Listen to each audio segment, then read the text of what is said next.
Perbedaan itu dimulai dengan hal yang pertama, bahwa Yusuf memahami kalau janji Tuhan itu setahap demi setahap. Maka dia juga melakukannya dengan hati yang memahami bahwa rencana Tuhan telah setahap demi setahap. Apa yang dilakukan oleh Yusuf? Yaitu prinsip hati yang penuh. Apa artinya prinsip hati yang penuh? Sekalipun dalam kehidupannya Yusuf itu dirampas, diambil, sepertinya Yusuf kehilangan semuanya.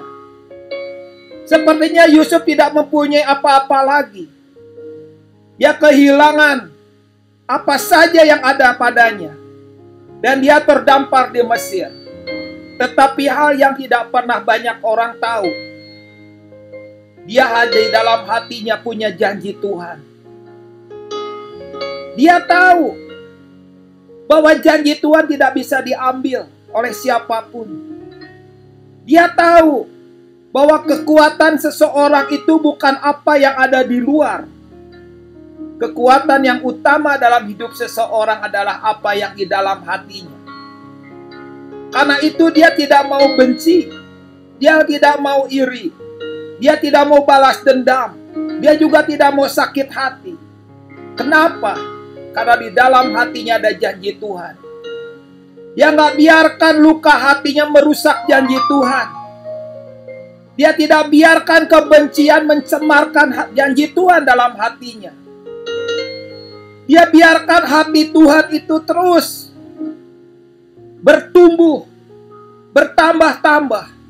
Dia biarkan hati Tuhan dalam hatinya menjadi sebuah kehidupan yang penuh dengan pengabdian kepada Tuhan. Karena itu hal yang penting dalam hidupnya Yusuf. Dia tidak menyia-nyiakan tahun-tahun hidupnya. Dia tahu rencana Tuhan diberikan kepadanya setahap demi setahap.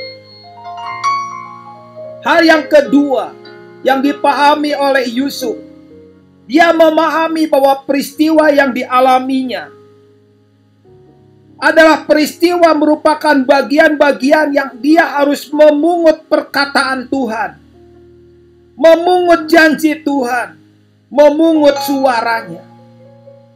Peristiwa yang dialaminya bukan peristiwa yang mudah. Peristiwa yang dialaminya penuh dengan kesedihan, peristiwa yang menyakitkan. Kenapa? Karena dia langsung dibuang ke dalam sumur, lalu dijual, lalu sebagai budak, jauh dari ayahnya. Tetapi dalam hatinya dia penuh dengan janji Tuhan. Dia jaga betul yang utama. Dia jaga betul yang kudus. Dia jaga betul yang menghidupkan di hadapan Tuhan, yaitu janji Tuhan dalam hatinya. Setahap demi setahap dia lewatin hidupnya. Peristiwa-peristiwa yang dialaminya, dia pahami bahwa itu merupakan bagian daripada persiapan. Peristiwa-peristiwa yang dialaminya, itu merupakan hal yang Tuhan izinkan.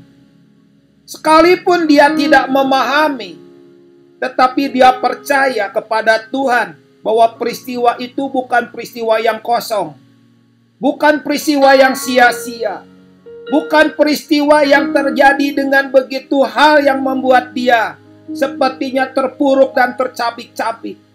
Sekalipun dia mengalami banyak peristiwa yang menyakitkan, tetapi Yusuf tahu dia mampu melewati peristiwa yang dialaminya itu sebagai bagian daripada rencana Tuhan. Sekarang ada banyak anak-anak Tuhan dalam kebodohan dan kebebalan melewati peristiwa-peristiwa yang dihadapinya sekarang. Lalu dia mengatakan bahwa peristiwa yang dalam kebodohan dan kebebalan itulah rencana Tuhan. Tidak, saudara, tidak. Ada perbedaan peristiwa. Kalau Yusuf melewati peristiwa itu dengan hati yang benar dan kudus di hadapan Tuhan. Tapi ada banyak anak-anak Tuhan, hatinya bodoh dan bebal di hadapan Tuhan. Peristiwanya mungkin sama, tetapi ujungnya beda. Perjalanan dalam hidup kita apa saja yang boleh terjadi dalam hidup kita. Tetapi kalau hati kita benar dan hati kita kudus, kebenaran dan kekudusanlah poin penting dalam menggenapi rencana Tuhan. Maka peristiwa apapun yang terjadi dalam hidup kita tidak akan pernah membelokkan rencana Tuhan, tapi justru menguatkan dan mempersiapkan rencana Tuhan. Tapi kalau peristiwa-peristiwa itu berasal dari kebodohan dan kebebalan hati kita, maka kita akan menuai kebodohan dan kebebalan dari yang kita perbuat.